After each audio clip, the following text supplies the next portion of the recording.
बिस्मिल्लाहिर्रहमानिर्रहीम। नाज़रीन अस्सलाम वालेकुम, मैं हूं मोहसिन तरीन और आप देख रहे हैं प्रोग्राम कब बदलेगा पाकिस्तान। नाज़रीन आज का प्रोग्राम स्पेशल है जिस पे स्पेशल इवेंट इस्लामाबाद में अंडर प्रोसेस है और वो है शंघाई ताउन तंजीम का। ये इसका 23वां इजलास है और सबसे अहम चीज़ जो है वो ये है कि ये 27 साल बाद पाकिस्तान में इस तरह का कोई मेगा इवेंट ऑर्गेनाइज़ हो रहा है।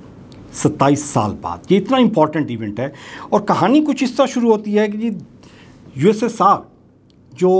एक सुपर पावर कंसीडर होता था, वो जब कोलैप्स हुआ तो उसमें से 14 रियासतें अलहदा हुई जो इंडिपेंडेंट मुमलिकत के तौर पर नज़र आईं। ऐसे सिलसिला चलता रहा और 1996 में 5 ममालिक ने बैठ के एक डिसाइड किया कि जी हमें एक ऑर्गेनाइजेशन बनानी चाहिए जिसका नाम शंघाई 5 के नाम से तारुफ करवाया गया। और उसमें रशिया, चाइना, ये 2 मुल्क तो मेन लीडिंग मुल्क थे और उसके बाद कजाकिस्तान, ताजिकिस्तान और किर्गिस्तान, ये 5 ने बैठ के डिसाइड किया 3 एरियाज़ पे इन्होंने काम करना था। और वो था कि जी आपका सिक्योरिटी इश्यूज़ पे काम करना था, इन्होंने बॉर्डर इश्यूज़ पे बात करनी थी और इकनॉमिक इश्यूज़ पे बात करनी थी और कल्चरल इश्यूज़ पे बात करनी थी। तो ये सिलसिला चलता रहा। 2001 में जाके 1996 के बाद 2001 में उज़्बेकिस्तान ने अपना इंटरेस्ट शो किया कि मुझे भी इस ऑर्गेनाइजेशन का पार्ट बनाया जाए। और उसके बाद शंघाई 5 से फैसला किया गया कि जी शंघाई 6 होना चाहिए, फिर 2 ममालिक और ऐड हो जाएंगे, फिर शंघाई 8 हो जाएगा, फिर 10 हो जाएगा। तो इसको नाम कोई स्पेसिफिक होना चाहिए, तो फिर इसका नाम शंघाई ताउन तंजीम के नाम से फिक्स कर दिया गया। और उसके बाद 2005 में पाकिस्तान और इंडिया एज ऑब्ज़र्वर कंट्रीज़ इसमें शामिल होते हैं और 2017 में जाके ये परमानेंट मेंबर डिक्लेयर्ड होते हैं। उसके बाद मेंबर्स की तादाद 8 हो जाती है। पहले 5 थी, उज़्बेकिस्तान के आने के बाद 6 हो गई, फिर पाकिस्तान, इंडिया आ गए तो फिर ये तादाद 8 हो गई। उसके बाद 2023 में ईरान भी इसमें शमूलियत इख्तियार करता है, तो ये परमानेंट जो मेंबर्स हैं उनकी तादाद 9 हो जाती है। और इसके साथ जो ऑब्ज़र्वर कंट्रीज़ हैं वो लातादाद मेंबर्स ने अपना इंटरेस्ट शो किया हुआ है, जिसमें बेलारूस है, जिसमें मंगोलिया है, जिसमें तुर्की है, जिसमें अरब ममालिक भी शामिल हैं। ये सिलसिला चलता रहता है जी। और उसके बाद ये अभी 23rd सेशन पाकिस्तान में हो रहा है इस्लामाबाद में, और जिसमें चाइना के प्राइम मिनिस्टर ली चियांग और रशिया के जो प्राइम मिनिस्टर हैं मिखाइल व्लादिमीर मशूसन और वाइस प्रेसिडेंट ईरान के मोहम्मद रिज़ा आरिफ, वो भी इसमें पार्टिसिपेट कर रहे हैं। इंडिया की तरफ से प्राइम मिनिस्टर ने शिरकत नहीं की, उनके जयशंकर जो फॉरेन मिनिस्टर हैं उन्होंने पार्टिसिपेशन किया। और जो इशू था वो बेसिकली हमने एक ऐसी ऑर्गेनाइजेशंस बनानी है जो ममालिक के मफादात की हिफाजत करे, एक दूसरे के साथ कोऑपरेशन करें। दूसरे लफ्ज़ों में नेटो जो था, यूरोपियन यूनियन जो थी, उनके काउंटर पार्ट में ये ऑर्गेनाइजेशन डेवलप की गई।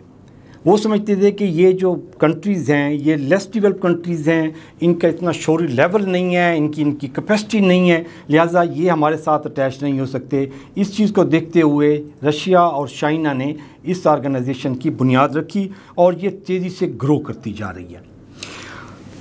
इस पे हम गुफ्तगू करेंगे कि इसके अपडेट्स क्या हैं, इसके मकासद, इस ऑर्गेनाइजेशन के जो 23rd ऑर्गेनाइजेशन सेशन हो रहा है इसका क्या अचीवमेंट्स हैं और फ्यूचर प्लान्स क्या हैं इसके। हमारे साथ स्टूडियो में मेहमान हैं बड़े स्पेशल, सीनियर सहाफ़ी, तज़कियाकार और इंटरनेशनल अफेयर्स पे बड़ी स्ट्रॉन्ग इनकी ऑब्जर्वेशन है और बड़ी ग्रिप है। यासिर शेख साहब, आपको वेलकम करते हैं जी। Thank you. हमारे दूसरे मेहमान हैं आसिफ खान नियाज़ी, आप CEO हैं साइनवे ग्रुप ऑफ कंपनीज़ के, और ये अपने बिज़नेस को देखने के साथ साथ मोर देन 100 कंपनीज़ को सर्विसेज प्रोवाइड करते हैं। इसलिए 100 ऑर्गेनाइजेशंस का जो बिज़नेस पोर्टफोलियो है वो बड़ा डीपली अंडरस्टैंड करते हैं कि ये बिज़नेस की ग्रोथ कैसे हो रही है, कहाँ कहाँ प्रॉब्लमेटिक एरियाज़ हैं, और वो जो 100 कंपनीज़ हैं, वो 100 डिफरेंट सेक्टर्स हैं, वो फार्मा सेक्टर है, वो फार्मास्यूटिकल सेक्टर्स है, वो पेस्टिसाइड्स हैं, वो फर्नीचर इंडस्ट्रीज़ हैं, वो ऑटोमोबाइल्स हैं, वो FMCGs हैं, ये सब कुछ ये सर्विसेज प्रोवाइड करते हैं और उनकी प्रोग्रेस को, उनकी ग्रोथ को बड़ा कीनली ऑब्जर्व करते हैं। एनालिस्ट हैं बिज़नेस के बड़े ज़बरदस्त। आसिफ साहब, आपको भी वेलकम करते हैं। थैंक यू, बहुत शुक्रिया। यासिर साहब, आपसे प्रोग्राम का शुरू करते हैं जी। सबसे पहले तो ये इस ऑर्गेनाइजेशंस का जो पाकिस्तान में जो सेशन हो रहा है, ये कितनी बड़ी अचीवमेंट्स है पाकिस्तान, 27 साल बाद सारी इवेंट हो रहा है। मोहतशम साहब, एज अ पाकिस्तानी, बल्कि एक मुहिब वतन पाकिस्तानी की हैसियत से मैं आपको और आपके देखने वालों को, सारे पाकिस्तानियों को जिनका पाकिस्तान के साथ दिल धड़कता, उन सबको मुबारकबाद पेश करता हूँ कि इतना बड़ा इवेंट इतने नामसाइद हालात में होना, और दुनिया के जो इन्फ्लुएंशियल कंट्रीज़ हैं जिनका खासा असर है पूरी दुनिया में, इसमें रूस और चाइना का तशरीफ़ लाना, उनके वज़ीर आज़म का, और उस समेत 8 ममालिक के वो सरबराहान का तशरीफ़ लाना, और उसके अलावा जो मुबस्सिर ममालिक के क़यादतों का तशरीफ़ लाना, और भारत का अपने वज़ीर ख़ारजा के ज़रिए शरीक होना, ये कोई मामूली का बात नहीं है। पाकिस्तान जिसको इस वक्त अंदरूनी और बैरूनी काफ़ी ज़्यादा मसाइल और चैलेंजेस का सामना है, वो माशी अहदाफ़ की सूरत में हो, वो दाखिली अमन अमान की सूरत में हो, इन सारे हालात और वाक़यात के सामने इतना बड़ा सेशन का इनकाद होना और खैर आफियत से उसका मंतकी अंजाम तक पहुँचना, और एक मरबूत निज़ाम अमल के साथ एक नया एक जहद मुकर्रर करना उसकी, ये हम सब पाकिस्तानियों के लिए बाद नसीम का झोंका है, ठंडी हवा का झोंका है। अब अगर इसके हम सादा लफ्ज़ों में, क्योंकि हम अगर इसको बहुत सादा अल्फाज के अंदर, अल्फाज के घोरक धंधों से हट के इसकी तशरीह करें, तो इसके जो इम्पेक्ट हैं पाकिस्तान के लिए वो बहुत शानदार है, बल्कि गेम चेंजिंग सिचुएशंस इसको अगर हम करार दें तो उसमें कोई मुज़ायका नहीं, कोई दो राय नहीं कि पाकिस्तान को जिन हालात का सामना था, जिस तरीके से पाकिस्तान के दुश्मनान दाखिली या ख़ारजी जिस तरीके से पाकिस्तान को अंडरमाइन करके पाकिस्तान के लिए मसाइल में हर आने वाले लम्हे के साथ इजाफ़ा कर रहे थे, और जिनकी ख्वाहिश थी कि पाकिस्तान इंतशारात का शिकार हो, दाखिली तौर पे मसाइल के अंदर एक घटा टोप अंधेरों के अंदर घिरा रहे, माशी तौर पे इसका वजूद लाग़िर हो जाए और ये मफलूज हो के पैरालाइज मईशत बन जाए, उन सब के ख्वाबों को जो है वो अल्लाह ताला ने इस तरीके से तह ते और नेस्तो नाबूद किया, जिसकी मिसाल अभी पास्ट कोई काफ़ी सालों में नहीं मिलती। अब अगर इसमें पाकिस्तान के किरदार और पाकिस्तान का जो माशी हदफ है और पाकिस्तान का जो ग्लोबली इमेज है, वो इस कदर शानदार तरीके से पोर्ट्रे हुआ है, जिसकी मिसाल नहीं गैबी मदद है, ये अल्लाह ताला की मदद है। मतलब है कि चूँकि ये मुल्क, मेरा ईमान है, कामिल ईमान है कि ये रोज़े महशर के तलू होने तक, सूरज महशर जब तलू होगा उस तक के लिए इंशाअल्लाह ये पाकिस्तान का वजूद और कायम दायम रहेगा, और इसके ख़िलाफ़ जो भी साजिशें होंगी वो इसी तरीके से मिट्टी में मिलेंगी। पाकिस्तान को जिन चैलेंजेस का सामना था, जिनमें माशी मसाइल हैं, इसमें खासा एड्रेस हुआ। इन मुल्कों का चलकर आना ही पाकिस्तान के अंदर बुनियादी तौर पे सरमायाकारी को वेलकम करने वाली बात है। इससे पहले ही आपने देखा कि सिर्फ 24 घंटे पहले जो है सऊदी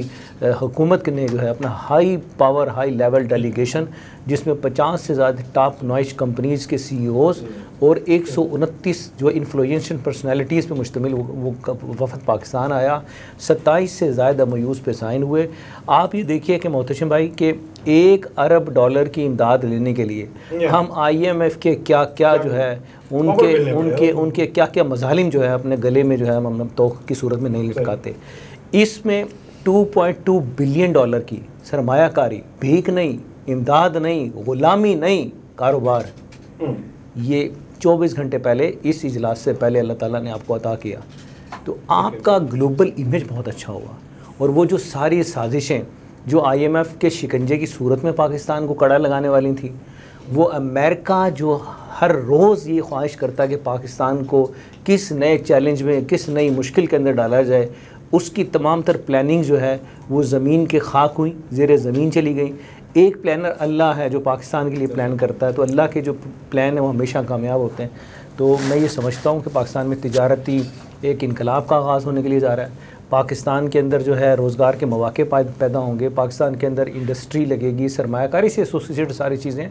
और इन सबसे बढ़ के जो पाकिस्तान का इंटरनेशनल इमेज है, इतने बड़े कामयाब इवेंट के बाद कि पाकिस्तान से सारे ही बड़े ममालिक माशी तौर पे पाकिस्तान से सबसे बड़े उनके वज़राए आज़म सरबराहान मुमलिक का पाकिस्तान में आना और इस इवेंट को इतना दिल के साथ उनके चेहरे बता रहे थे, किस तरह ग्लो कर रहे थे कि पाकिस्तान आगे कितना खुश है, ये बतौर पाकिस्तानी मेरे लिए बड़ी खुशी की बात है। ठीक, ओके, बहुत शुक्रिया। अभी हम आगे चलेंगे जी। आसिफ नियाज़ी साहब, ये जो बेसिकली जैसे अभी यासिर साहब ने बताया था कि जी माइशत के लिए बड़ा इम्पॉर्टेंट है, सरमायाकारी बड़ी अच्छी हो रही थी, तो आप क्योंकि बिज़नेस के साथ रिलेटेड हैं और मोर देन 100 कंपनीज़ के साथ पूरे पाकिस्तान में और इंटरनेशनल भी आपके क्लाइंट्स हैं, तो बिज़नेस कम्युनिटी इस समिट को कैसे देख रही है? ओबियसली जी, जो राइट थिंग्स होती हैं और जो एक असेसमेंट होती है, जो एक इनिशिएटिव होते हैं, वो अच्छा इकदाम होते हैं, वो सब लोग देखते हैं और फील भी करते हैं और उसका ऑब्वियसली उसका असर भी सब पे पड़ता है। तो ये मैं कहता हूँ कि इस तरह के इकदाम पहले भी होते रहे हैं और अब जो हो रहे हैं, और हम करंट बात करें, ये जिस तरह यासिर भाई ने बताया, थोड़ा सा इंट्रो दिया और हिस्ट्री को अपने साथ कोलैबोरेट किया इस इवेंट के साथ, तो कोई शक नहीं है कि हर आने वाला इवेंट जो होता है ना, वो हमारे लिए सबसे इंपॉर्टेंट होता है। इस तरह के जो हमारा सोसाइटीज़ हैं, जो हमारी डेवलपमेंट कंट्री है, उसके लिए तो मैं समझता हूँ कि ये एक ग्रीन सिग्नल है, ये एक पॉजिटिव डायरेक्शन है और एक इंडिकेशन है दोबारा टर्निंग पॉइंट ऑफ व्यू से कि इस तरह की अपॉर्चुनिटीज़ हमें बहुत कम मिलती हैं और इस तरह की अपॉर्चुनिटीज़ मिलती भी रही हैं। बट मैं फिर एज ए कीन ऑब्जर्व मैं करूँगा, इसको क्रिटिसाइज पॉजिटिव उसको देखूँगा कि अपॉर्चुनिटी आ गई। 40% जो हमारी जो कंट्रीज़ इन्फ्लुएंस रखती हैं ऑल ओवर द वर्ल्ड, उन्होंने ऑक्यूपेशन हो गई और ऑर्गेनाइजेशन बन गई। और ये इसका नाम ही जो कि कॉपरेशन ऑर्गेनाइजेशन है, ताउन करना एक दूसरे के साथ, तो ये अपॉर्चुनिटी हमें मिल गई। हमारे उन्होंने ऑनर किया, हमें इसकी मेज़बानी बख्शी। बट मैं कहता हूँ इस अपॉर्चुनिटी को ना हमेशा बिजनेस में समझ लें, किसी काम में समझ लें कि उसका काम हो जाना एक दफ़ा नहीं है, उसको रिटेन करना, उसका फॉलोअप लेना, उसको इम्प्लीमेंटेशन करना, उसको एग्जीक्यूट करना, ये सबसे बड़ा चैलेंज है जो हमारे सर पे है कि इस जो भी टर्म्स एंड कंडीशन या MOU या मुआहदे इन बिटवीन दीज कंट्रीज़ हुए हैं, इनको अपने हाथ से ना जाने दें। इनका फॉलोअप, इनकी एग्जीक्यूशन इतनी स्ट्रॉन्ग करें मैक्रो लेवल पे देन माइक्रो लेवल पे, कि हमारा नीचे एक दुकानदार से लेकर एक इंडस्ट्री तक उसको बेनिफिट हो रहे हैं।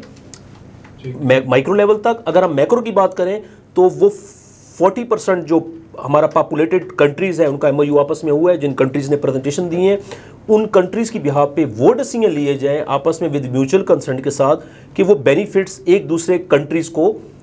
सपोर्ट किया जाए और आपस में कॉपरेशन हो जाए, ताकि वो हमारा जो एक्सटर्नल MOU है वो भी बाउंडिंग स्ट्रॉन्ग रहे, इंटरनली हमारी जो बाउंडिंग्स हैं वो भी, जो एग्जिस्टेंस बिजनेस चल रहे हैं वो भी प्रमोट हों, वो भी सपोर्ट हों। जो कोई एग्जेक्टिव इसमें अभी जो डिसीजंस हुए हैं उसमें कोई मॉडल वगैरह कोई डिसीजन हुए हैं कि ये प्रोजेक्ट्स हम असाइन कर रहे हैं, कोई डॉलर्स के कितने डॉलर्स की कोई MOU साइन हो रहे हैं या कोई मेगा प्रोजेक्ट्स कोई लॉन्च हुए हैं? मेरा ख्याल है हम अगर एजुकेशन पे बात करें, इंडस्ट्री पे बात करें, उसके अलावा हम हेल्थ पे बात करें या रेलवे पे बात करें, डिफरेंट मेरे हिसाब से आज बहुत सारे सेगमेंट्स हैं जिन पे मेरा ख्याल MOU हैं। बहुत विद बोर्ड डिपार्टमेंट है जिसमें बड़ा एक इंपॉर्टेंट, मैं अभी रिसर्च कर रहा था, देख रहा था कि हमारा जो एक ट्रैक है रेलवे ट्रैक का, वो बड़ा एक, अभी बात कर रहे थे कि 1 बिलियन लेने के लिए हमें क्या क्या पापड़ बेलने पड़ते हैं और क्या क्या मुश्किलात से गुजरना पड़ता है। बट हमारे लिए पॉजिटिव साइन है कि एक छोटा सा कॉन्ट्रैक्ट की अभी मेरे सामने एक फिगर आई है कि रेलवे ट्रैक $6.8 बिलियन का जो कॉन्ट्रैक्ट प्लान हो रहा है, जो एक एग्रीमेंट फॉर्मेट जी ML1 का हो रहा है, जो कराची से पेशावर तक है। इसका track renovation plus new buildup पूरा प्लान होगा और 6.8 बिलियन का। अब ना सिर्फ ट्रैक नहीं है, अगर इसी की इम्प्लीमेंटेशन की जाए तो आप देख लें कि वो अराउंड द टेरिटरी जो है रेलवे की, वो आपका बहुत सारी चीज़ें आपकी बूस्टअप होंगी, बिजनेस होंगी, और एक सेगमेंट है। इस तरह मैं अगर बाकी सेगमेंट की बात करूं, मेरा हाल रशिया के साथ भी डिफरेंट हमारे डिपार्टमेंट में कॉन्ट्रैक्ट हुआ है, और इसके अलावा 13 डिफरेंट डिपार्टमेंट्स हैं जिन पे हमने MOU साइन हुए हैं पाकिस्तान और डिफरेंट कंट्रीज़ के अलावा। रशिया के साथ बड़ी इंपॉर्टेंट हमारा था, ईरान के साथ था, जो चीज़ें पहले ईरान के साथ मैं उसकी बात करूं, सुई गैस पाइपलाइन का इंपॉर्टेंट पेंडिंग इशू था, वो ऑब्वियसली डिस्कस हुआ होगा और उस पर भी कुछ चीज़ें, अब ये रिजल्ट्स आते हैं कल तक, हम देखते हैं कि इसकी क्या फर्दर हमारे पॉलिसी, क्योंकि फिर इसमें जो सबसे इंपॉर्टेंट अच्छी बात ये लगी कि इंडिविजुअलिज्म पे जो हमारा वर्ल्ड वाइड जो एक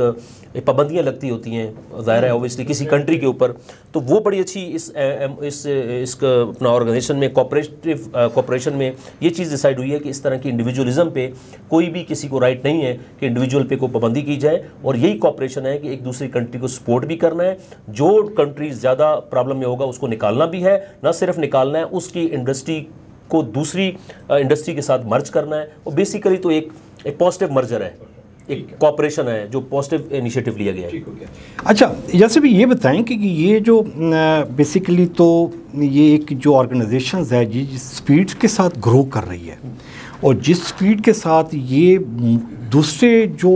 वीकर कंट्रीज़ हैं या जो स्मॉल ममालिक हैं उनके बेनिफिट्स के लिए ये फ़ाइट कर रही है, ठीक, ये इसकी ग्रोथ तो इस तेज़ी से जा रही है कि ये तो यूरोपियन यूनियन और नेटो वगैरह को तो खा जाएगी ये। तो जो दूसरा ब्लॉक है, अमेरिकन ब्लॉक जो है, उसको तो ये चुभता होगा कि ये रशिया और चाइना का जो ब्लॉक है और पाकिस्तान उस ब्लॉक में इन हो रहा है, ग्रोथ कर रहा है। और उसमें दूसरा मैं आपसे इसमें भी चाहूँगा कि जी इस ब्लॉक में पाकिस्तान और इंडिया का कॉन्फ्लिक्ट्स है वो किसी भी सूरत सॉल्व होने वाला नहीं है जब तक इंडिया इसमें पॉजिटिव रोल प्ले नहीं करता। आप इन दोनों को कैसे देख रहे हैं? देखिए कि इसमें कोई दो राय नहीं मोहतशिम साहब के अमेरिका को इस पाकिस्तान के अंदर जो शंघाई ताउन तंजीम का इजलास हुआ 23वां सरबराही इजलास, उसके कामयाब इनकाद से कबल ही ठंडे पसीने आना शुरू हो गए थे। बेसिकली ये अमेरिकन थानेदारी जो उसका मतलब है कि मुनाफकाना चेहरा है उससे पर्दा उठाने के लिए कि ये बहुत बड़ा इनिशिएटिव है। और हमें देखना होगा, देखिए कि चीन और रूस का कोलैबोरेशन जो है आपस में बाहमी स्ट्रेटेजिक और बायलैटरल जो उनका इत्तेहाद है वो अब 2 दहाइयों पे मुश्तमिल हो चुका है। लेकिन अभी भी वो जो सम्राट थे वो उनसे फैज़ान उनको नहीं मिल रहा था अनटिल अनलेस के पाकिस्तान ने अपनी छत्रछाया फरमाम ना की। पाकिस्तान को अल्लाह ताला ने उस नेमत कुबरा से नवाजा है जोग्राफी हैसियत के ऊपर, उसके हमारी जो जोग्राफी पोजीशन है कि Pakistan truly the game changer. वो हम सुनते थे आज से कुछ सालों पहले कि जी पूरी दुनिया पाकिस्तान को देखेगी, तो उस वक्त समझ नहीं आ रहा था कि यार पाकिस्तान मतलब इतना सा मुल्क माशी तौर पे जिसके अंदर अपने इतने इंतशार, इतने इख्तलाफात कि वो हम कैसे दुनिया हम तक देखेगी। तो अल्लाह बहुत करीम है और ये आपको दिखा रहा है कि किस तरीके से कि जिस नाम पे ये मुल्क बना उसको तकरीम पूरी दुनिया में कैसे दिलानी है। अब मैंने जिस बात कर रहा हूँ कि ये जो शंघाई ताउन तंजीम बेसिकली काउंटर पार्ट है मतलब अमेरिकन आलमी थानेदारी के अगेंस्ट। लेकिन वो जो इतनी बड़ी कंट्री, इतनी बड़ी रियासतें और इतनी बड़ी मईशतों के हामिल मुल्क चीन और रूस भी मिलके उस ख्वाब को शर्मिंदा ताबीर नहीं कर पा रहे थे, जो आज वो सीना चौड़ा करके वो समझ रहे हैं कि नेटो को भी आंखें दिखा सकते हैं, वो अमेरिका को भी जो है शटअप कॉल दे सकते हैं। देखिए पाकिस्तान को अल्लाह ताला ने ये जितने ममालिक हैं ये बेसिकली लैंड लॉक कंट्रीज़ हैं, बहुत से अक्सरियत 60-70% ममालिक जिनका कोई समंदर ताल्लुक़ नहीं है। इकनॉमिक ग्रोथ एक लेवल तक आप दे सकते हैं, उसके बाद फिर आप उसके बाद जो है बैरियर है। अल्लाह ने पाकिस्तान को गवादर के ज़रिए और वो बाकी जो मामलात अल्लाह ने पाकिस्तान को दिए उसके ज़रिए ये पूरी दुनिया में मंडियों में रसाई का पाकिस्तान वाहिद गेटवे है। और सबसे ज़्यादा सूदरिंग इफ़ेक्ट किसी भी मुल्क को,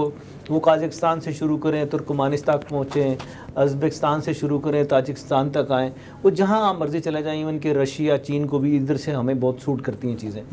तो और जिन मुल्कों जैसे अब ये इसमें बड़ी खूबसूरती हुई कि जो हर मतलब है कि जो उसके इशारों पे नाश्ता नहीं था अमेरिकन इशारों पे, उस पर ट्रेड सैंक्शंस लगा दो जी। अमेरिका का वेपन था नेटो की बिहाफ के ऊपर, जिस मुल्क पे चढ़ाई करनी है चढ़ दो। वो कमज़ोर ममालिक, माशी तौर पे बदहाल ममालिक, दाखिली इंतशारात के हामिल ममालिक, वो बेचारे उनके पास रास्ता ही कोई नहीं था कि सर झुका के बैठे।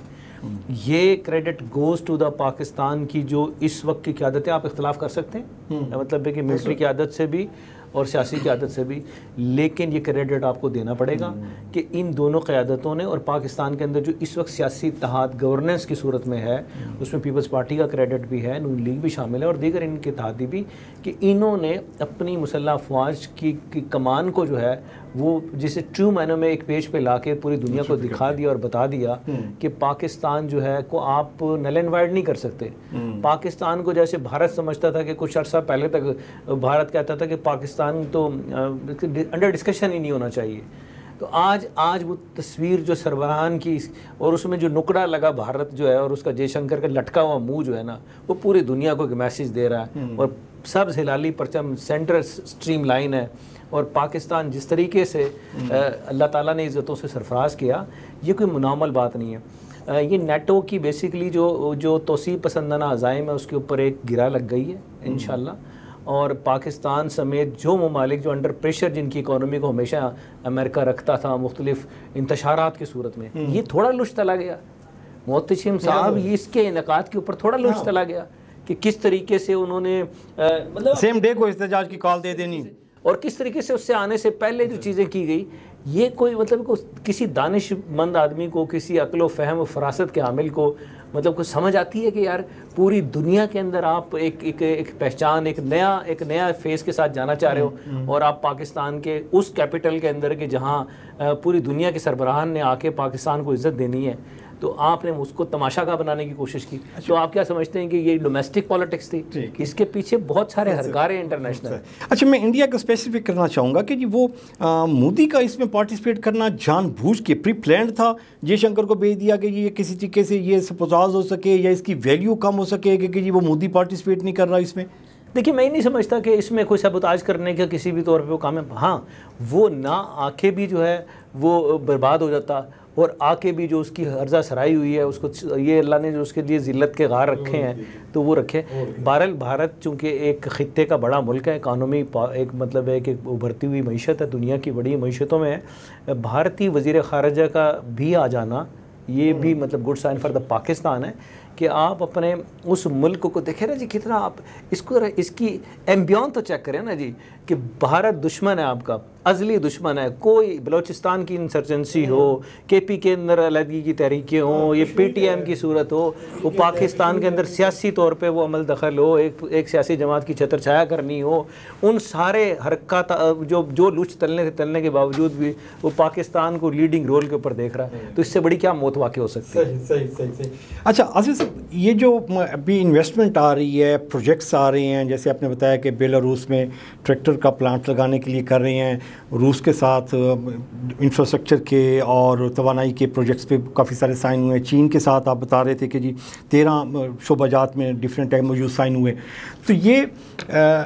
पाकिस्तान के जो एग्जिस्टिंग यूनिट्स हैं उनको इन्वेस्टमेंट कर रहे हैं या नए यूनिट्स लेके आ रहे हैं, नई इंडस्ट्री आ रही है? देखिए, ये सबसे बड़ा क्वेश्चन मार्क भी है और ये मैं कहता हूँ कि इस पे बहुत ही इंपॉर्टेंट पॉइंट है जो हमारा एक कॉमन इंडस्ट्री जो यहाँ की लगी है ऑल ओवर पाकिस्तान, जिसको हम एक्सपोर्ट प्लान अप कर रहे हैं कि ना सिर्फ हमारा ये जो 25 करोड़ की आबादी है वो हमारा इंफ्रास्ट्रक्चर इतना स्ट्रॉन्ग हो कि इट्स सेल्फ प्रोडक्शन यहाँ भी यूटिलाइज हो और access of utilities, access things जो है ना वो एक्सपोर्ट भी हों। अच्छा, वो हमारा ये चैलेंज अभी से नहीं, ये भी हम 76 साल से ही देख रहे हैं और अभी हमारा जब से एक जंपल हुई है या स्टडी कर रहे हैं तो ये रेजिस्टेंस हम देख रहे हैं कारोबारी पॉइंट ऑफ व्यू से। हमारा कारोबार वाहिद है जो, अब मुझे खुद अपनी लाइफ को हम देखूं तो 18-20 साल का एक एक्सपीरियंस है, वाले साहब के साथ 8-10 साल काम किया, तो 25-30 साल की बिजनेस एक्सपोजर के साथ मैंने ये देखा है कि हर चीज़ की ना एक्सपीरियंस के साथ लाइफ बढ़ती है, स्ट्रेंथ होती है, प्रॉफिटेबिलिटी बढ़ती है, तजुर्बा होता है। बट पिछले मैं 15 साल से कीन ऑब्जर्व कर रहा हूँ, किसी भी पोर्शन को देख लें कारोबार के, किसी भी सेगमेंट को देख लें, उसका लाइफ साइकिल 3 से 5 साल रहा है। वो रिड्यूस हो रहा है। मतलब आप एवरेज देख लें कि जैसे ही वो मैच्योरिटी लेवल किसी भी बिजनेसमैन का आता है, चाहे वो, मैं कहता हूँ एग्जांपल दे दें CNG की, आप पोल्ट्री की या कोई भी बिजनेस, मेरा इवन के हमारा प्रिंटिंग सेटअप है तो प्रिंटिंग मशीनों की देख लें, किसी भी सेगमेंट को एक उठा लें। अब सोलर आया हुआ है, इस टाइम एक पीक है, तो हमारे यहाँ जिस तरह हर दौर में एक सियासत का एक पीक टाइम होता है ना, उसकी भी लाइफ चूँकि कितनी है 3 से 5 साल। अब मैं बिजनेस को भी 3 से 5 साल हर चीज़ की लाइफ को देखता हूँ कि ये हमारा पता नहीं क्यों एक बदकिस्मती है ना, वो टाइम पीरियड बढ़ पाता है जो कि होना चाहिए 10 से 15 साल। किसी को मौका मिले, किसी को चांस मिले, उसकी पूरी कैबिनेट को, काबीना को पूरा मौका मिले कि वो, मैं 15 साल का एक एक्सपीरियंस रखता हूँ कि मुझे पता है, मुझे आप समझ आइए कि मेरा काम है क्या, मेरा कारोबार है क्या, मेरे पास स्टाफ है क्या, उनकी एक्सपर्टीज़ है क्या, उनकी हिरार्की है क्या। तो एक 3 से 5 साल आने वाले बंदे, सियासतदान को अव्वल तो पता ही नहीं लगता कि मैंने करना क्या है। जैसे सेटिंग होती है तो मसले मसाइल आ जाते हैं। अच्छा, फिर मैं कारोबार को देखें तो मैं कहता हूँ कि बहुत अपॉर्चुनिटी अब आ गई। मैक्रो लेवल पर आपने बड़े डिसीजंस कर लिए, जितने भी ममालिक हैं उनका आपस में इंटरेक्शन हो गया, और मैं समझता हूँ कि यही ममालिक 40% out of total area of, मैं कहता हूँ, मिल जाएँ और आपस में एनर्जी का, एजुकेशन का, हेल्थ का, उसके अलावा और भी डिफरेंट हमारे क्राइसिस हैं जो ऑल ओवर डिफरेंट चैलेंजेस हैं, तमाई का, मतलब बहुत सारी कॉपरेशन है, मेडिकल का, अगर मिल गए हम, और मुझे नहीं लगता है दुनिया की ज़रूरत है, उसकी कॉपरेशन की ज़रूरत है, ये रखें मैक्रो लेवल पे, इसको बेहतर करें और ये हमारा फ्रूटफुल होंगे। नई आने वाली अपॉर्चुनिटी, नई आने वाली इन्वेस्टमेंट जो कि डेफिसिट है इस टाइम मुल्क का, उसके लिए सपोर्टिव होंगे। बट इसके साथ साथ मैं समझ दूंगा जो एग्जिस्टेंस कारोबारी मामला चल रहे हैं, स्ट्रक्चर चल रहा है, इंडस्ट्री चल रही है, वो चाहे आपकी FMCG सेक्टर हो, बॉटलर हो, मैं कहता हूँ कोई भी है, वट एवर, कॉटन, एग्रीकल्चर है, इनके साथ पैरेलल काम किया जाए। अब मैं एक प्लान मेरे पास है, देखिए 1 साल का, ये 3 महीने का प्लान करें, ये अक्टूबर, नवंबर, दिसंबर का, अभी जितनी भी चीज़ें आई हैं उनको एक पाइपलाइन करें कि हमारा इन कंट्रीज़ के साथ यही MOU हुआ है, तो यही हमने इस 3 महीने की या 1 साल का प्लानिंग हमारी हुई है, 2025 से आने से पहले पाकिस्तान में हो गया, उसका फॉलोअप रखें। साथ ही जितने भी इंडस्ट्रियल है, कॉर्पोरेट सेक्टर हैं, चैम्बर्स हैं, मेट्रोपॉलिटन सिटीज़ की, उनको बैठाएं कि एग्जिस्टेंस इंफ्रास्ट्रक्चर को क्या हम इन डिसीजन से उनको क्या हेल्प मिलेगी, इधर से उनको ग्रो करें, उधर से वो लाएं। जैसे ही किसी काम को, कोई भी चीज़ देख लें कि एग्जिस्टेंस को उठाना पड़ता है और नई अपॉर्चुनिटीज़ को लाना पड़ता है। ये अगर बैलेंस तवाज़ुन ना रहा तो मैं तो मेरा तो एक इसमें तंज होगा या पॉजिटिव क्रिटिसिज्म भी कर रहे हैं कि देखिए इस तरह की तो फिर प्रैक्टिस है। मैंने तो अपनी 15-20 साल से मैं तो बहुत देख रहा हूँ कि कई चीज़ें आई, कई लोग इकट्ठे आते हैं, अपॉर्चुनिटियाँ और लोग उठा जाते हैं और हम आपस में सियासत की नज़र हो जाते हैं और अब तो ट्रस्ट ही खत्म हो गया यार। ये आए हैं, ये जिस तरह जाने के बाद फॉलोअप ना होना, एग्जीक्यूट ना होना, भूल जाना, ये भी वही ना हो जाए और मुझे डर है। लेकिन इस अपॉर्चुनिटी को अगर मिस कर गया इस तरह के क्रिटिक टाइम में तो इस तरह की अपॉर्चुनिटीज हमें फिर नहीं मिलेंगी। अब हमारे पास ये 1 साल का टाइम है, महीनों का टाइम है, डिकेड का टाइम नहीं है। 1 साल के अंदर अगर तो हमने ये प्रूव कर लिया, फिर ये पॉलिटिक्स जो एक माइंडसेट बना हुआ है, एक गैप बना, वो भी खत्म हो जाएगा। हमने पाकिस्तान के लिए काम करना है, हमने अपनी एक्सपोर्ट के लिए काम करना है, हमने हर वो बिजनेसमैन, हर वो एम्प्लॉई, हर वो स्टाफ, हर वो मैन पर्सन के लिए काम करना है जो मुल्क के लिए बेहतर हो, अदालत के लिए बेहतर हो, हमारे लिए अच्छा साबित हो, तब ये पॉजिटिव चीज़ें होंगी। अदरवाइज इन सारी प्रैक्टिस का कोई फ़ायदा नहीं होगा। होप फॉर बेस्ट हम उम्मीद रखते हैं और पॉजिटिव एक साइन है कि इंशाल्लाह ताला ऐसे ही होंगी, क्योंकि न चांस अब हमारी हुकूमतों के पास है, ना अदारों के पास है, ना हमारे कारोबारी हजरातों के पास है कि हम तजर्बे करें। अब हमें सीखना चाहिए। ये जो जैसे पाकिस्तान के पास फंड्स आ जाते हैं तो ये मेरे ख्याल में मिनिस्ट्री ऑफ फॉरेन जो है, मिनिस्ट्री ऑफ फाइनेंस जो है, उसका ये बेसिकली काम होगा कि जो उन फंड्स को कहाँ कहाँ एलोकेट करे, किस किस इंडस्ट्री को हमने बूस्ट करना है, कहाँ पे हमने ब्लड की बोतल लगा के उसको बूस्ट करना है ताकि एक्सपोर्ट बढ़े हमारी। क्योंकि एक्सपोर्ट अगर नहीं बढ़ती आपकी तो आपकी मईशत नहीं ठीक हो सकती कभी भी। सर ये तो प्लस में देखिए, सरप्लस किसी भी काम का होगा, चाहे वो इंडस्ट्री का होगा, बिजनेस का होगा, तो उसने एक्सेस ऑफ मनी होती है, यूटिलाइज करनी होती है एक्स्ट्रा कामों में। तो अब मैं अपनी बात करूं या हम इंडस्ट्री की बात करें या किसी भी कॉर्पोरेट बिजनेसमैन की बात करें, जो एक्सेस ऑफ मनी होगी, एक्स्ट्रा प्रोडक्शन होगी, फैसिलिटेशन होगी, तो ऑब्वियसली मैंने वो क्या करना है, वो मैंने एक्सपोर्ट करना है, एक्सपोर्ट करनी है और डॉलर आएगा तो आप इन शॉर्ट यही चीज़ है। इधर से ये करें, उधर देखा जाए तो ये जो ये प्रोजेक्ट्स हैं, ये कोई एक दिन की बात नहीं है, इनको भी टाइम लगेगा, प्लानिंग होगी, चीज़ें होंगी, इन्वेस्टमेंट होगी, चीज़ें। उनसे बेहतर ये है कि साथ हमारा जो एग्जिस्टेंस इंफ्रास्ट्रक्चर है ना, उसको बूस्ट अप जल्दी होगा। ये वाला थोड़ा लॉन्ग टर्म है, वहाँ पे तो आप 1000 रुपये तक तो उसको रनिंग कर सकते हैं। अच्छा, वैसे तो ये अभी इस वाला पॉइंट्स है कि ये हमारा जो एग्जिस्टिंग जो हमारी इंडस्ट्री का जो सेटअप्स है, बहुत बड़ी इंडस्ट्री के सेटअप्स है, और चीफ ऑफ आर्मी स्टाफ का जो SIFC का जो प्रोजेक्ट था वो बेसिकली तो फैसिलिटेशन था, इन्वेस्टमेंट को फैसिलिटेट करना, क्योंकि हमारा इंटरनल जो सिस्टम है वो सपोर्ट नहीं करता। कोई भी इन्वेस्टर आता है तो वो इतने डिपार्टमेंट्स के लांझे हैं कि जी वो मतलब तंग होकर कहता है कि यार दफ़ा मारो, मैं किसी और मुल्क में इन्वेस्ट कर लेता हूँ।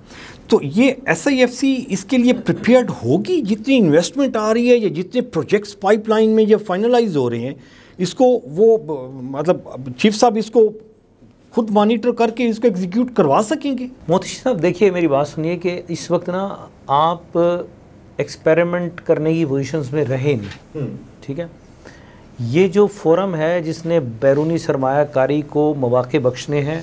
सहूलियात पैदा करनी है, मेरे कई सेशंस मैंने उनके साथ किए, इत्तफाकात हुए, अभी रिसेंटली एक कॉन्फ्रेंस में भी जाने का इत्तफाक हुआ। ये अल्लाह का हमें शुक्र अदा करना चाहिए कि इस वक्त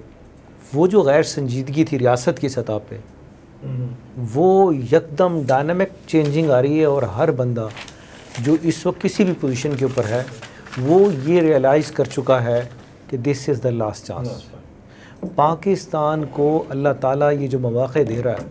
इसको अगर इस वक्त यूटिलाइज़ ना किया, आज नहीं तो फिर कभी नहीं।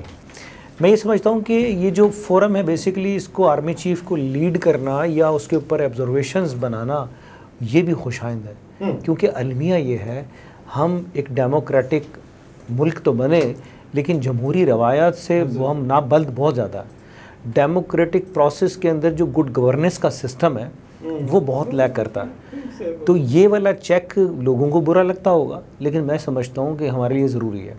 हम इससे, मुझे लग रहा है कि बहुत सारी चीज़ें पाकिस्तान में अब स्ट्रीमलाइन हो रही है। बहुत सारी चीज़ें पहले जो इनके इक़्तिदार की राहदारियों में जो कुछ होता था, वो अगर कहीं हो भी रहा है तो उसका लेवल कम हो गया। अब सबका फोकस ये है कि इस माशी मंझधार से ख़ुद को निकाल के आगे की तरफ लेके कैसे जाना है, और जिसका इम्पेक्ट आज आपने देख लिया, आप देख भी रहे हैं कि बैरूनी सरमायाकारी आपके पास आ रही है। इतने बड़े इवेंट की आप होस्टिंग कर रहे हैं और सक्सेसफुल होस्टिंग कर रहे हैं। अब आपको समझना और हमें ख्याल ये इस बात का करना है कि हमें दाखिली इंतशार से इस मुल्क को बचाना है। अब जितने पाकिस्तान के दुश्मन ममालिक हैं जो पाकिस्तान को ग्रो होता देख के उनकी अपनी जो स्ट्रेटेजिक मौत वाक़ई हो रही है, वो अपने वजूद को बचाने के लिए पाकिस्तान में इंतशार को बढ़ावा देंगे।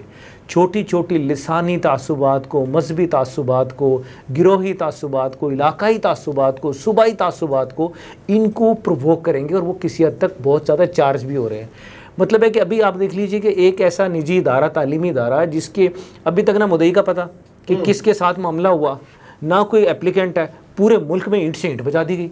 यानी कि एक ऐसा सेक्टर जिसने एजुकेशन के अंदर काफ़ी ज़्यादा बेहतरी, आपकी ज़ाहिर बात है कि किसी मुल्क के अंदर एक स्टेट सारी चीज़ें नहीं कर रही होती, पैरेलल प्राइवेट सेक्टर को आगे आगे चीज़ों को स्ट्रीमलाइन करना। अब उस निजी तालीमी इदारे की ग्रोथ बड़ी अच्छी थी, उसके सम्राट पाकिस्तान को एजुकेट करने के लिए बहुत शानदार थे। आपने कैसे एग्जैजरेट किया चीज़ों को, इस नामाकूल, नालायक और गधी कौम को किस तरीके से नौजवानों को स्टिमलाइज किया कि वो जनाब एक चलते भरते एक पाकिस्तान के अंदर एजुकेशन का इनकलाब बर्पा करते इंस्टीट्यूट की ईंट से ईंट बजा दी। अब उसके ऊपर यही वो मोमेंट्स होते हैं जो दाखिली तौर पे हमारे पास बैठे हैं कि उनको हर खैर का काम बुरा लगेगा, इसमें इन्फ्लक्स आएगा, बैरूनी इन्फ्लक्स, और ऐड ऑन होगा वो वाला फ्लेवर जो कि पाकिस्तान के अंदर स्टेबिलिटी नहीं चाह रहा, क्योंकि स्टेबल गवर्नेंस का निज़ाम उनको वारे नहीं आता। तो वो सोशल मीडिया, और आपको ये याद रखना है मोहतरम साहब, ये अब वेपन वार नहीं है, ये 5th जनरेशन वार में आप चल रहे हैं इस दौर के अंदर। ये प्रोपेगेंडा बेस वार है। इसमें बैठे बैठे आपके ऊपर 1 मिनट से पहले वो एक तूफान तलातम खड़ा हो जाएगा और आपको पता नहीं लगेगा, तबाही करके चला जाएगा, और बाद में माँ सिवाय मातम करने के हमारे पास टाइम नहीं होगा। सो रियासत को ऐसे अनासिर के ख़िलाफ़, इनके प्रोवोकर्स के ख़िलाफ़, मैं कहता हूँ मर्सी लेस ऑपरेशन, ठोक के रख दें जिस कदर ठोका जा सकता है, प्रेसिडेंट सेट कर दें, क्योंकि इस वक्त जो इन्फ्लेक्स है, आउटर इन्फ्लेक्स और इनसाइड की जो उनकी ख्वाहिशात हैं वो बाहम एक पेश पे हैं, जो पाकिस्तान की तरक्की के अंदर बड़ी रुकावट बन सकते हैं। तो रियासत मस्ट शुड इसमें जैसे भी आपने ये, क्योंकि इस पे डिस्कस कर लिया, ये बड़ा इंपॉर्टेंट इशू, हार्ट इशू भी चल रहा है हमारा नेशनल लेवल पर, इस पे गवर्नमेंट किसी लेवल पे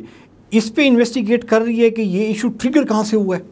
देखिए, इसमें ना काफ़ी सारे सोशल मीडिया अकाउंट्स उन्होंने डिटेक्ट किए हैं, और अनफॉर्चुनेट जो है वही एक सियासी रुझान और एक सियासी माइंडसेट जो है इसके पीछे है। लेकिन मैं ये समझता हूँ कि उनको भी बेचारों को पता नहीं है, उनके सामने बस ये है कि इस वक्त गवर्नमेंट को टफ टाइम कैसे देना है, किस तरीके से अनारकी कर दो और ये इवेंट ख़राब कर दो। उनकी लिमिटेड अप्रोच है, और उस लिमिटेड अप्रोच के अंदर उनको ये नहीं पता कि वो कठपुतलियों की तरह इस्तेमाल हो रहे हैं और उनकी डोरें कहाँ से हिलाई जा रही हैं। ठीक है, और ये पाकिस्तान के लिए कितना बड़ा ज़हर कातिल हो सकता है। ठीक हो गया। अच्छा अजीज साहब, लास्ट अभी हमारा टाइम खत्म हो रहा है, आपका ये जो जितने प्रोजेक्ट्स और जितने मॉडल्स आ रहे हैं, इस पे आप अभी बिजनेस कम्युनिटी के लिए कोई सेशन डेवलप करेंगे, आपके डायलॉग किसी के साथ बैठ के कोई ये गेट टुगेदर करके, तो ये जो कौन कौन से प्रोजेक्ट्स आए हैं तो गवर्नमेंट को रिकमेंडेशन दी जाए कि ये आप एग्जिस्टिंग, जैसे आप बता रहे थे कि एग्जिस्टिंग जो इंडस्ट्रीज़ है उसको कैसे बूस्ट किया जाए और उसको कैसे सपोर्ट किया जाए, और नई इंडस्ट्री लगाई जाए, कहाँ लगाई जाए, ये इंपॉर्टेंट इशूज़ है। आपकी अगर स्पोर्ट्स की इंडस्ट्री लगा देते हैं मुजफ्फरगढ़ में तो वो यूज़लेस है जी। इसी तरीके से मैकेनिकल इंडस्ट्रीज़ कहाँ, ये इस तरह के सेशन आप गवर्नमेंट को कोई रिकमेंडेशन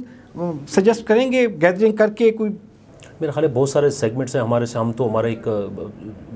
माइक्रो लेवल पे हम सोचते हैं, जैसे हम चैम्बर ऑफ कॉमर्स में बैठते हैं, डिफरेंट बिजनेस कम्युनिटीज़ में डिस्कशन होती हैं, क्रॉस डिस्कशन होती हैं, हर टाइप का, हर इंडस्ट्री का, प्रोडक्शन का भी लोग होते हैं, सर्विसेज के भी होते हैं, इंपोर्ट के भी होते हैं, एक्सपोर्ट के भी होते हैं, डिफरेंट माइंडसेट मिलते हैं, सजेशंस आती हैं, और ये सजेशंस हमारे पास भरी पड़ी हैं। आप मुझसे पूछेंगे खाली, मुझे पता है इसका सोल्यूशन क्या है, मुझे अगर अख्तियार दिया जाए और मुझसे पूछा जाए, और मैं अल्हम्दुलिल्लाह मतलब मैं इतना एक्सपीरियंस हो गया है क्योंकि कॉर्पोरेट सेक्टर्स के साथ काम करके, हर वो इंडस्ट्रियल के साथ काम करके, चाहे जिसका मैन्युफैक्चरिंग का काम है, इंपोर्ट का काम है, एक्सपोर्ट का काम है, ब्रांडिंग का काम है, या वट सर्विस का काम है, तो उसमें क्या मसाइल हैं, कॉमन मसाइल हैं, छोटे मसाइल हैं, और मुझे बदकिस्मती के साथ कहना पड़ता है कि ये मसाइल पाकिस्तान के अलावा डेवलप कंट्रीज़ में इन मसाइलों को काउंट ही नहीं किया जाता। वो मसाइल किसी और तरह के होते हैं। मतलब बिजली का मसला